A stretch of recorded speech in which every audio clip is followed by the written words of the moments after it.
Assalamualaikum warahmatullahi wabarakatuh. Perkenalkan, nama saya Selvi Ismayanti dengan NIM 21416248201048 dari kelas FM 21B. Saya akan menjelaskan tentang termodinamika dan peranannya.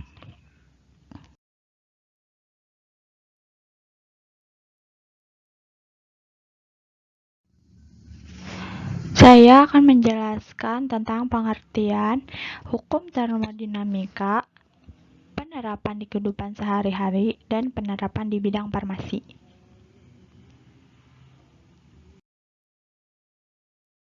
Pengertian termodinamika. Termodinamika berasal dari bahasa Yunani, yaitu termos atau yang berarti panas, dan dinamik yang berarti perubahan. Termodinamika adalah fisika energi, panas, kerja, entropi, dan kespontanan anggota.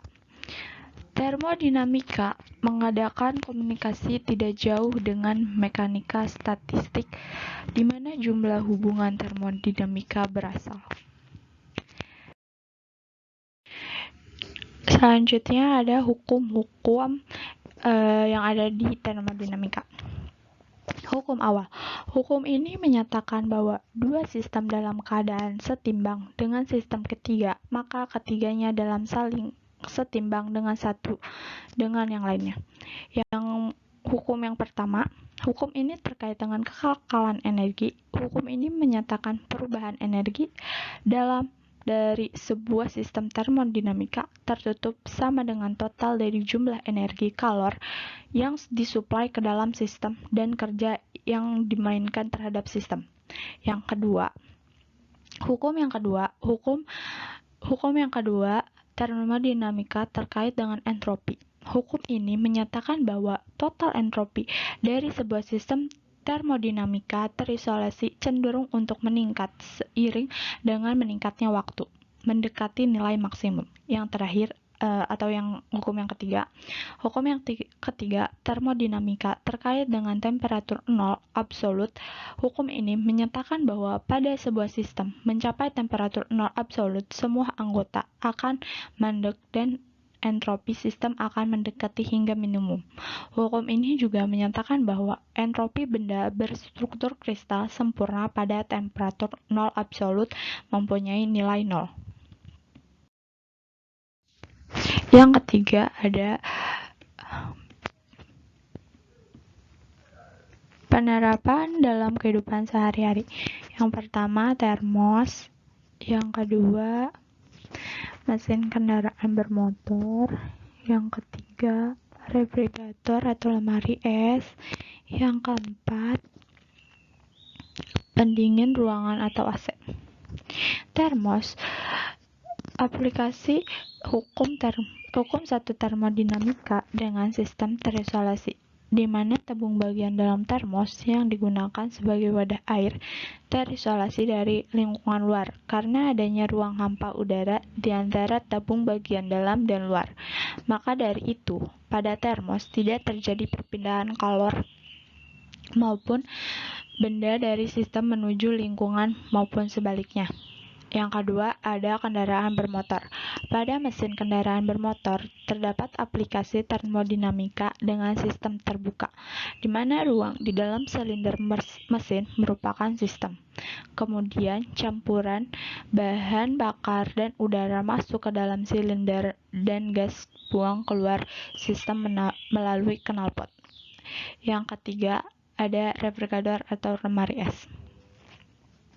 Sistem lemari es, motor kompresor memaksa gas pada temperatur tinggi melalui penukaran kalor atau kondensor di dinding luar lemari es, di mana dikeluarkan dan gas yang bertekanan tinggi melalui katup ke tabung tekanan rendah di dinding lemari es. Cairan tersebut menguap pada tekanan yang lebih rendah dan kemudian menyerap kalor dari bagian dalam lemari es. Fluida kembali ke kompresor di mana siklus dimulai kembali. Yang keempat ada pendingin ruangan atau AC. Pengkondisian udara merupakan seperangkat alat yang mampu mengkondisikan ruangan yang kita inginkan, terutama mengkondisikan ruangan yang lebih rendah suhunya dibanding suhu lingkungan sekitarnya. Filter atau penyaring tambahan digunakan untuk menghilangkan polutan dari udara. Kunci utama dari AC adalah refrigeran, yang umumnya adalah fluorokarbon yang mengalir dalam sistem menjadi cair dan melepaskan panas saat dipompa atau diberi tekanan, dan menjadi gas dan menyerap panas ketika tekanan dikurangi.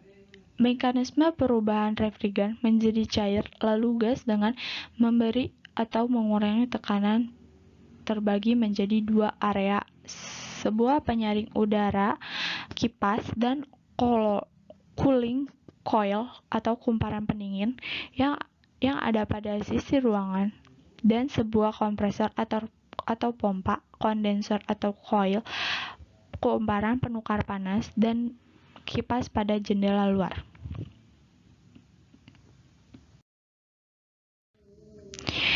Yang terakhir, saya akan menjelaskan tentang peranan termodinamika di bidang farmasi. Yang pertama, pembuatan emulsi dengan bantuan emulgator. Prinsipnya, dengan bantuan emulgator untuk mencampurkan zat-zat yang tidak saling campur. Contohnya, pada pembuatan emulsi dari campuran balsam peru dengan oleum sesame. Kedua senyawa itu tidak saling campur. Dengan adanya emulgator, yaitu gom Arab, maka kedua senyawa tersebut tercampur, dan setelah tercampur sulit untuk dipisahkan lagi karena akan terjadi gerakan-gerakan yang bebas dalam sistem.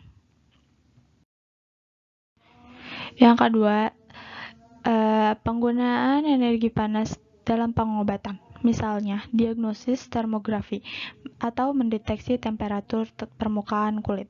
Termografi dengan prinsip fotokonduktivitas dengan menggunakan kamera inframerah panas yang dipancarkan kulit berupa radiasi inframerah oleh susunan optis yang dijatuhkan ke kondektor inframerah menjadi discontinu.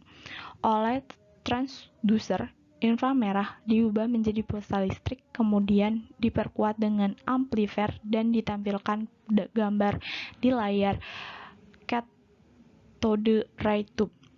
Untuk mendapatkan hanya berkas inframerah saja, pada transducer dipakai filter transparan yang hanya melewatkan radiasi inframerah. Yang ketiga, termometer bimetal mekanik. Keping bimetal memiliki dua buah keping logam. Kepingan ini dapat melengkung jika terjadi perubahan suhu. Prinsipnya, apabila suhu berubah menjadi tinggi, keping bimetal akan melengkung ke arah logam yang koefisien muainya lebih rendah. Sedangkan jika suhu menjadi rendah, keping bimetal akan melengkung ke arah logam yang koefisien muainya lebih tinggi. Logam dengan koefisien muai lebih tinggi atau besar akan lebih cepat memanjang, sehingga kepingan akan membengkok atau melengkung sebab logam yang satunya lagi tidak ikut memanjang pada termometer. Keping bimetal dapat difungsikan sebagai petunjuk arah karena jika kepingan menerima rangsang berupa suhu, maka kepingan akan langsung melengkung karena pemuaian panjang pada logam. Cukup sekian penjelasan dari saya. Kurang lebihnya mohon maaf. Wassalamualaikum warahmatullahi wabarakatuh.